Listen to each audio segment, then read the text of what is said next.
నాది చేరుమలలో కర్నూలు జిల్లా మాదాపురం గ్రామము. నా చేను బాగున్నందుకు కావేరి పంప 2 ఎకరాలు నాటినాను. ఇది బాగుందని మళ్ళీ పక్కన 2 ఎకరాలు నాటుతున్నాను. అది బాగుంది కాయ. పత్తి కూడా బాగా వలిగింది, 5 పచ్చలు వలిగింది, బాగా వలిగింది. చూడండి బాగా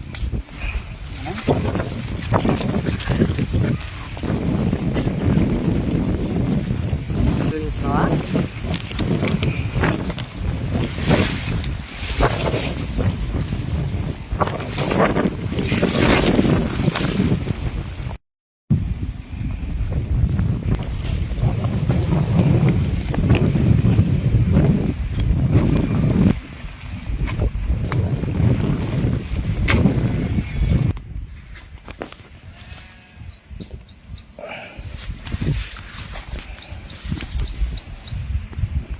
చూస్తున్నా